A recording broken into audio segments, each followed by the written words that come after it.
নমস্কার। কুড়াকালের পদচিহ্ন চ্যানেলে আপনাদের সকলকে স্বাগত।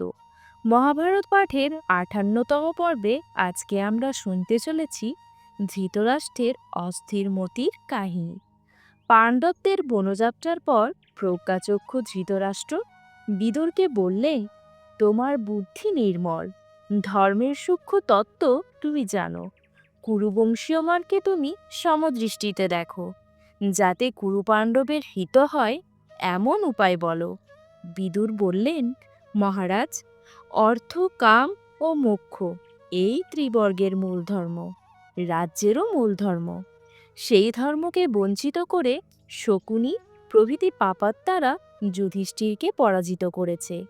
আপনি পূর্বে যেমন পাণ্ডবদের সমস্ত সম্পত্তি ফিরিয়ে দিয়েছিলেন, এখন আবার সেই রূপ দিন। পাণ্ডবদের তোষণ এবং শকুনির অবমাননা এই আপনার সর্বপ্রধান কার্য। এই যদি করেন তবেই আপনার পুত্রদের কিছু রাজ্য রক্ষা পাবে। দুর্যোধন যদি সন্তুষ্ট হয়ে পাণ্ডবদের সঙ্গে একযোগে রাজ্যভোগ করে তবে আপনার দুঃখ থাকবে না। যদি তা না হয় তবে দুর্যোধনকে নিগৃহীত করে যুধিষ্ঠিরকে রাজ্যের অধিপত্য দিন। দুর্যোধন, শকুনি আর কর্ণ পাণ্ডবদের অনুগত হোক। দুঃশাসন সভা মধ্যে ভীমসেন আর দ্রৌপদীর নিকট ক্ষমা প্রার্থনা করুক। এছাড়া আর কি পরামর্শ আমি দিতে পারি? রাজা ধৃতরাষ্ট্র বললেন, তুমি পূর্বে দূতসভায় যা বলেছিলে এখন আবার সেই কথাই বলছো। তোমার কথা পাণ্ডবদের হিতকর, আর আমাদের জন্য অহিতকর। পাণ্ডবদের জন্য নিজের পুত্রকে কি করে আমি ত্যাগ করব? পাণ্ডবরা আমার পুত্র বটে, কিন্তু দুর্যোধন আমার দেহ থেকে উৎপন্ন হয়েছে। বিদুর, আমি তোমায় বহু সম্মান করে থাকি, কিন্তু তুমি যা বলছো সবই কুটিলতাময়। তুমি চলে যাও বা থাকো, তুমি যা ইচ্ছা তাই করো। অসতী স্ত্রীর সঙ্গে মিষ্ট ব্যবহার করলেও সে স্বামীকে ত্যাগ করে। ধৃতরাষ্ট্র এই বলে সহসা অন্তঃপুরে চলে গেলেন। বিদুর হতাশ হয়ে পাণ্ডবদের উদ্দেশ্যে যাত্রা করলেন। পাণ্ডবগণ পশ্চিম দিকে যাত্রা করে সরস্বতী নদীর তীরে সমতল মরুপ্রদেশের নিকটবর্তী কাম্যক বনে এলেন। পশুপক্ষী সমাকুল সেই বনে তারা মুনিগণের সঙ্গে বাস করতে লাগলেন। বিদুর রথারোহণে আসছেন দেখে যুধিষ্ঠির ভীমকে বললেন, ইনি কি আবার আমাদের দ্রুতক্রিয়ায় ডাকতে আসছে? শকুনি কি আমাদের অস্ত্রশস্ত্র জয় করে নিতে চায়? যুধিষ্ঠিরাদি আসন থেকে উঠে বিদুরের সংবর্ধনা করলেন। বিশ্রামের পর বিদুর বললেন, রাজা ধৃতরাষ্ট্র আমার কাছে হিতকর মন্ত্রণা চেয়েছিলেন, কিন্তু আমার কথা তার রুচিকর হয়নি। তিনি ক্রুদ্ধ হয়ে আমাকে বললেন, যেখানে ইচ্ছা হয় তুমি চলে যাও। রাজ্য শাসনের জন্য তোমাকে আর আমার কোনো প্রয়োজন নেই।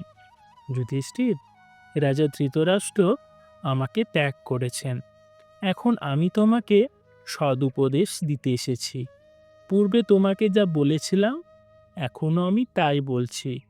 শত্রু কর্তৃক নির্যাতিত হয়েও যে সহিষ্ণু হয়ে কাল প্রতীক্ষা করে, সে একাকী সমস্ত পৃথিবী ভোগ করতে পারে। সহায়দের সঙ্গে যে সমভাবে বিষয় ভোগ করে, সহায়রা তার দুঃখেও অংশভাগী হয়। সহায় সংগ্রহের এই হলো প্রধান উপায়, তাতেই রাজ্য লাভ হয়। পাণ্ডুপুত্র, অন্নাদি সমস্তই সমভাবে সহায়দের সঙ্গে ভোগ করবে। অনর্থক কোনো কথা কখনোই বলবে না, আত্মশ্লাঘা করবে না। এইরূপ আচরণেই রাজারা সমৃদ্ধি লাভ করেন। বিদুর চলে গেলে ধৃতরাষ্ট্রের অনুতাপ হলো।